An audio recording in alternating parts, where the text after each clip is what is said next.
Saya persilakan kepada Bapak Dr. Ruslan Abdul, silakan.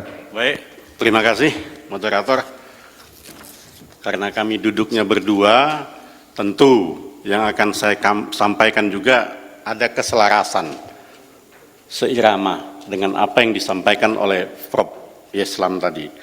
Yang pertama tentang hukum adat kaitannya dengan konstitusi. Saya akan sampaikan bahwa kalau dari kemarin kita melihat di ruangan ini, bahkan mungkin dari Makassar juga, dari Jawa Barat juga menyampaikan terkait boleh dikatakan dengan hak ulayat. Padahal hak ulayat itu adalah salah satu kasta yang tertinggi dalam hukum adat. Masih banyak lagi boleh katakan yang ada di dalam boleh katakan hukum adat. Ada kekeluargaan adat, ada kewarisan adat, ya kan? Ada juga yang namanya tadi kalau disampaikan oleh Prof. Islam boleh katakan itu tentang kawin lari, ya kan? Ada juga kalau nggak salah di Sumatera Utara itu ada istilah itu ada pinjam jago kalau nggak salah, ya kan? Itu di Tanah Karo kalau nggak salah. Saya pernah masuk pada waktu itu, Bu, boleh katakan tahun 1993 kalau nggak salah, ya kan? Seperti apa sebetulnya? Mohon maaf Datuk, sekali lagi mohon maaf, ya kan? Dalam konteks adat ini, tapi itulah yang terjadi gitu loh, ya kan? Kenapa saya bilang kawin lari itu seperti apa? Kawin lari, apakah memang betul itu ada adatnya?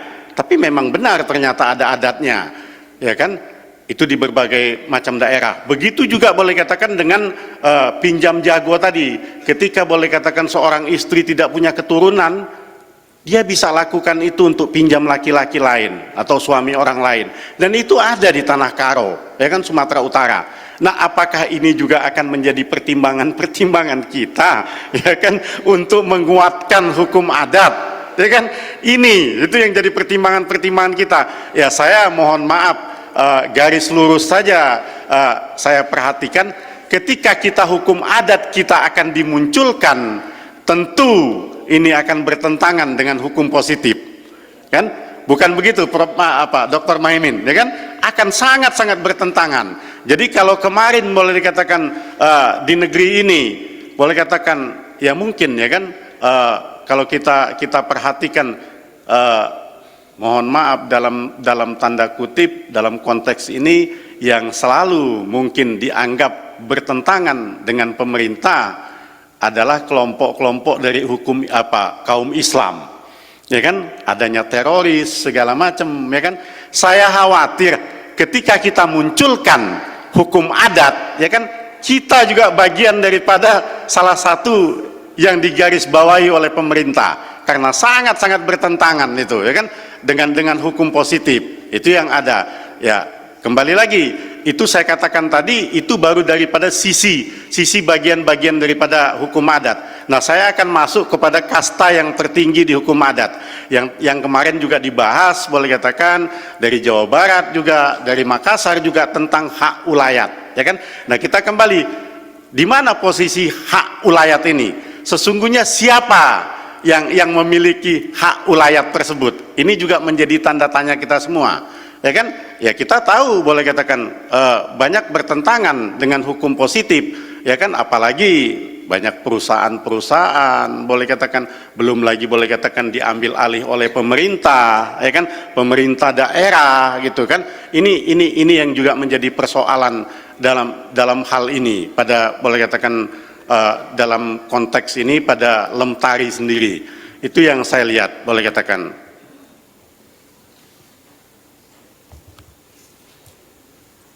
Baik, apa yang dimaksud dengan boleh katakan pengertian hak ulayat?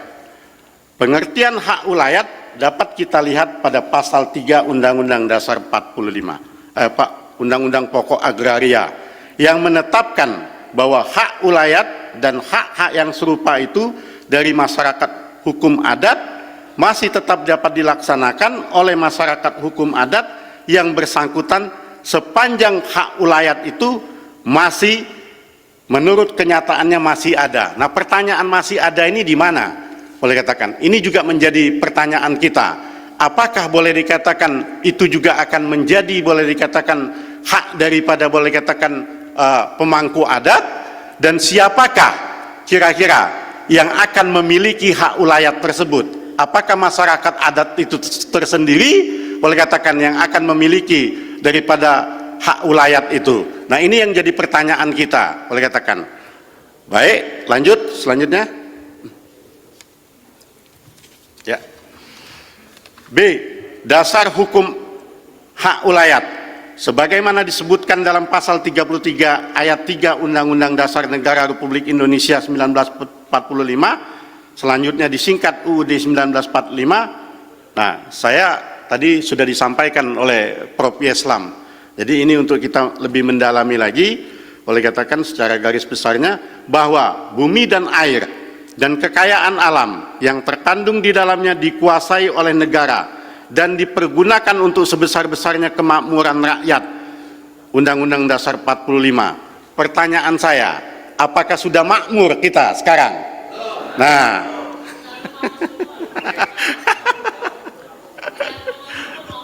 nah, kalau memang demikian, terus langkah apa kita untuk memakmurkan rakyat Indonesia?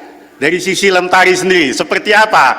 Kalau tadi saya lihat boleh dikatakan pembicara pertama, rekan saya Prof. Yeslam begitu menggebu-gebunya kan, membuat semangat kita. Terus pertanyaan kedua saya, langkah apa supaya kita bisa makmur? Khususnya boleh dikatakan untuk Lemtari terlebih dahulu. Apa yang bisa memakmurkan kita? Terkait boleh katakan dengan tadi pasal 33 ayat 3 Undang-Undang Dasar 1945. Apa kira-kira?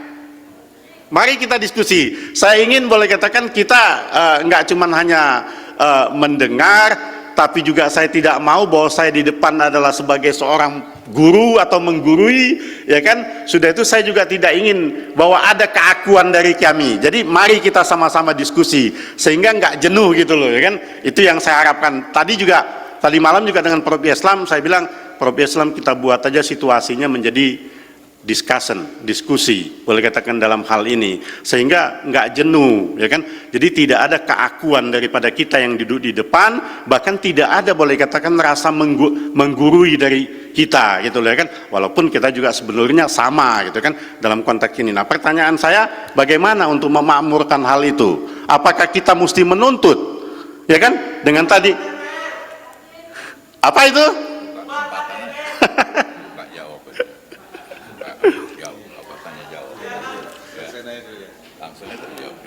Baik, kalau gitu permintaan dari moderator saya akan sampaikan, kita buka saja tanya jawab langsung, ya kan? Walaupun juga baik, ya, Bapak Ibu sekalian, kita beri tepuk tangan dulu buat narasumber kita. Ya. Memang kalau terlalu banyak teori kadang-kadang kita jadi lupa untuk praktek ya Bapak Ibu. Oleh karena itu ini ada wacana diskusi yang sangat baik. Saya akan buka sesi pertama dulu ya. Itu dari sana satu dulu, yang tengah satu, terus kemudian satu. Yang di sana yang muda pakai baju batik, tolong panitia mic-nya, terus nanti yang di tengah, terus yang di tengah ya. Kita 3 orang dulu Pak. Nanti ditujukan kemana pertanyaannya, boleh kepada Profesor Ruslan dan juga Pak Dr. Ruslan atau kedua-duanya. Ringkas, cepat dan padat. Silakan. Panitia tolong dibantu.